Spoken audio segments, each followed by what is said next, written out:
Hi, I'm Amy Jo, and I'm doing a video series on a 4-part video series called Birthday Gifts. We're looking at each of the 3 gifts that the wise men brought to baby Jesus, and then we'll look at what birthday gift that we have to offer Jesus. So the first week we talked about the gift of gold, and this is a gift that is given to a king. So the wise men brought this because they knew that Jesus was the King of Kings. This week we're looking at the gift of frankincense. And the wise men brought the gift of frankincense because they knew that Jesus was the high priest forever.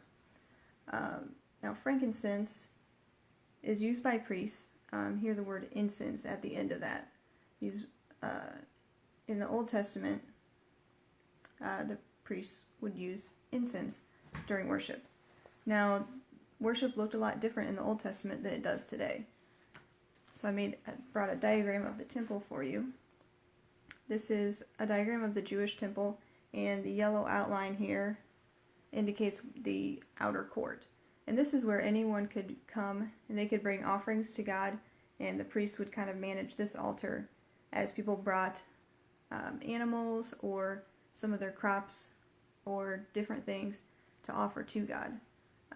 And these could be offerings of thanksgiving, offerings of like their tithe.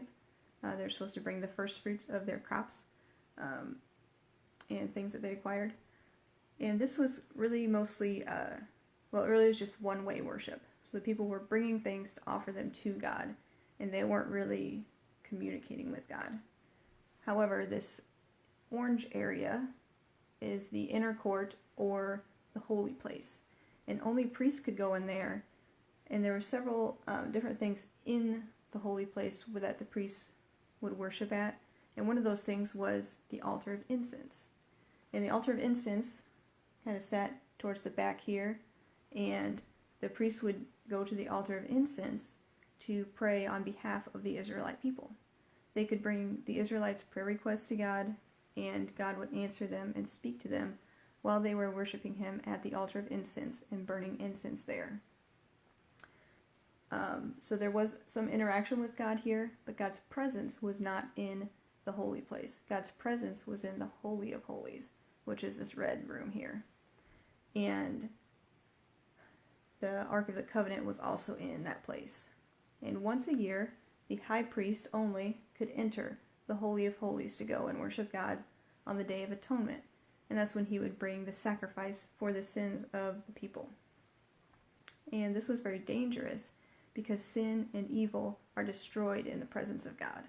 So there are a few things the priest would do before he entered this inner room, the most holy place, the Holy of Holies.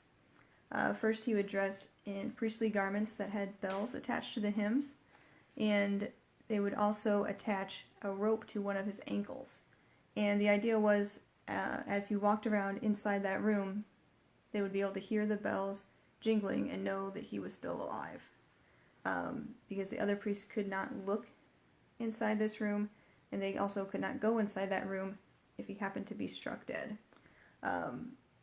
So if he did die in there, they could pull him out using the rope so that his body wouldn't be in there for a whole year.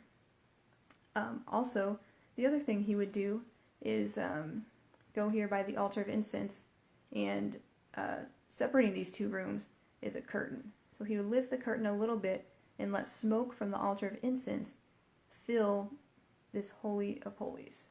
And the smoke would act as a covering or a shield for him, so that he wasn't directly face to face with God. Because if he was face to face with God, then he would die. So while he can enter this room and be in the presence of God and communicate with God and worship Him there, he still cannot be face to face with God. And this was as close to God as anyone could get during that time. One person, once a year, could be in the presence of God as they offered the sacrifice on the Day of Atonement. The other 364 days of the year, the priests could worship in the holy place, or this inner court, and they could pray for the people there and do some other things. But the rest of the people couldn't even go in there. Everyone else was limited to this outer court, where they could kind of bring offerings and thanksgiving and tithes to God. So only the priests can talk to God while they were in here, and so they were the intercessors for the people. They would offer the prayers on behalf of the people, and the rest of the people did not have direct contact with God. Now this is foreign to us because things are much different now. We can communicate directly with God through Jesus, who is the great high priest forever. In 1 Timothy chapter 2, verse 5, it says, "For there is one God, and there is one mediator between God and man, the man Jesus Christ." And Hebrews 4, verses 14 through 16 says, "Therefore, since we have a great high priest who has ascended into heaven, Jesus, the Son of God, let us hold firmly to the faith we profess. For we do not have a high priest who is unable to empathize with our weaknesses, but we have one who has been tempted in every way, just as we are, yet he did not sin. Let us then approach God's throne of grace with confidence, so that we may receive mercy and find grace to help us in our time of need." So there are no longer barriers between us and God. We no longer have to tremble in fear to approach God's throne. We can approach with confidence because Jesus, our high priest, offered the perfect offering that can cleanse every sin, past, present, and future. Jesus, our King, is also Jesus, our high priest, who gives us direct access to God.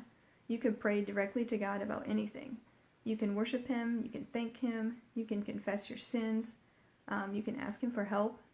You still can have other people pray for you, including pastors and priests and other friends, but you also can pray to God on behalf of other people. And we no longer need earthly mediators between God and ourselves. So next week we will talk about the gift of myrrh and learn more about how Jesus has changed this pattern of worship and how Jesus has changed the way this works and changed our relationship with God. So thank you for joining me, and I hope you have a great week.